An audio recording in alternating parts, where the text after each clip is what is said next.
কালকে আমি লিখেছিলাম যে বায়োগ্যাস বা বায়ো সিএনজি দিয়ে কিন্তু ভারতের গ্যাসের অভাব মিটবে না।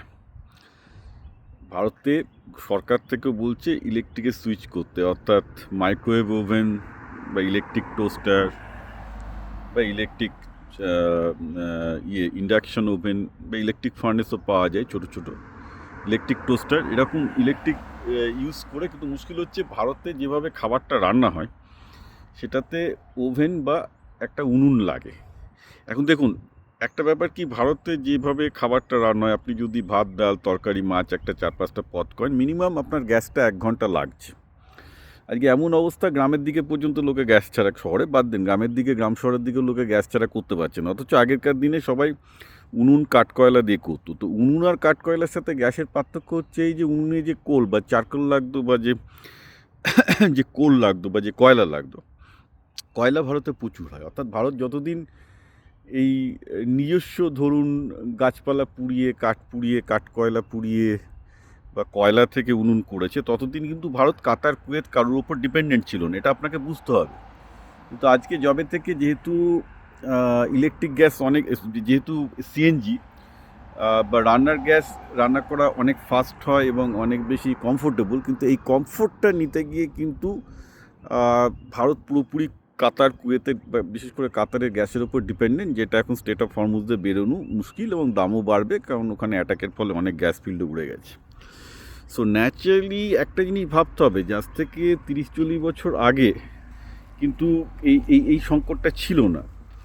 আজকে সংকটটা কিন্তু ভারতের নিজস্ব অভ্যাসই তৈরি করেছে, যে যেহেতু গ্যাস করে সুবিধা হয়, সেহেতু কয়লা বাদ দিয়ে নিজেদের এখন গ্যাসের রান্নার জন্য ডিপেন্ডেন্ট। কিন্তু রান্নার স্টাইল তো এক রয়ে গেছে, সেই তো আপনি ডাল ভাত মাছ তরকারি খাবেন, রাইট?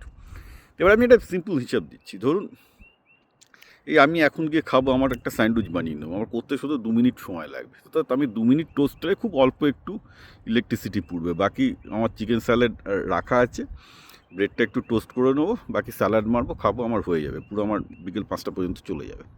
তো আমেরিকানরা এইভাবেই খায় এবং খাবারটা হেলদিও, যেহেতু স্যালাড খাচ্ছি। এবং আমরা সাধারণত রাই ব্রেড বা মাল্টিগ্রেন ব্রেড আমি খাই, যেটা অ্যাকচুয়ালি ফাইবারের জন্য খুবই ভালো, মানে পিওর কার্বোহাইড্রেটও না। তো সমস্যাটা কী হচ্ছে, এবং সস্তাও, সত্যি কথা বলতে কি, অনেক অনেক যদি আমি যদি লেবার কস্ট করি, তুমি মাছ চিপার অ্যাজ ওয়েল। তো ব্যাপারটা হচ্ছে, ভারতীয়রা যদি খাদ্যাভ্যাসটা একটু চেঞ্জ করে, ওই রকমভাবে যদি প্রতিবার মানে তাদের সবসময় যদি ডাল ভাত তরকারি দুবেলায় খায়, তাহলে কিন্তু ওই দেখা যাচ্ছে যে তার মানে ওই গ্যাসের খরচটা কিন্তু বাড়তেই থাকবে, গ্যাসের খরচ কিন্তু কমবে না। এবং যেহেতু কাতার কুয়েত থেকে গ্যাস আসছে না এই মুহূর্তে, সরকার থেকেও বলছি, এবং আমি ওটাও দেখেছি নিজে হিসাব করে, যে ইলেকট্রিক্যাল চুল্লি, মানে ইলেকট্রিকে সুইচ করা ছাড়া, ইলেকট্রিক্যাল ইন্ডাকশন ওভেন বা ইলেকট্রিক ওভেনে সুইচ করা ছাড়া এই মুহূর্তে কোনো অপশন নেই। আদার অপশন অফকোর্স আছে, যে ধরুন চারকোল বা আবার সেই কয়লার উনুনে ফিরে যাওয়া। কিন্তু এখন আপনার বাড়ির বউদের জিজ্ঞাসা করুন, বা গ্রামের দিকে যারা মেয়েরা কাজ করে তাদের জিজ্ঞাসা করুন, কেউই আর এখন কয়লা দিয়ে উনুন করতে চাইবে না। আর যারা ফ্ল্যাটে এখন চলে এসছে অলরেডি, ম্যাক্সিমাম শহরের লোকজন ফ্ল্যাটে থাকে, ফ্ল্যাটে কয়লার উনুন দিয়ে ধোঁয়া, এগুলো কেউ সহ্য করবে না। It is impossible proposition, right? তো ন্যাচারালি এই মুহূর্তে আমি মনে করি চাকা নাচা ভারতীয়দের সামনে একটাই অপশন আছে, খাওয়া স্ট্র্যাটেজি চেঞ্জ করতে হবে।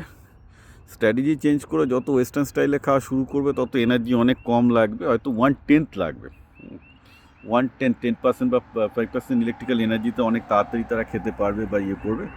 এখন বলবেন যে ওইভাবে খেয়ে তো জুত হবে না, কিন্তু আমি একটা জিনিস বলি, আপনার আজকে যে আলু বেগুন খাচ্ছেন, অনেক কিছুই খাচ্ছেন, ইনফ্যাক্ট আমরা যে খাবার খাই তার 50%, আলু বেগুন ডাল, কোনো কিছুই তো বাঙালির খাবারের মধ্যে আগে ছিল না, সবই তো এসছে আস্তে আস্তে সুবিধার জন্য। সুতরাং এখন যে অবস্থা হয়ে গেছে এনার্জি ক্রাইসিসের জন্য, আস্তে আস্তে আমার ধারণা যে ভারতের খাদ্যাভ্যাস পরিবর্তন করাও দরকার। তাছাড়া আর একটা জিনিস, ভারতীয়দের মধ্যে ডায়াবেটিস, হার্টের রোগ, এগুলো অত্যন্ত বেশি, কারণ সবাই সেই তেলে ভাজা হ্যান ত্যান এগুলো খাচ্ছে। তো এগুলো কমানো মানে, যদি কেউ ফ্রেশ স্যান্ডউইচ বা এগুলো খাওয়া অভ্যাস করে, তাতে তো অন্তত হার্টের রোগ বা এগুলো আস্তে আস্তে অনেকটা কমতে পারে, রাইট? মেডিকেল কস্টও কমবে। তো আমার মনে হয় overall it's a good time to change.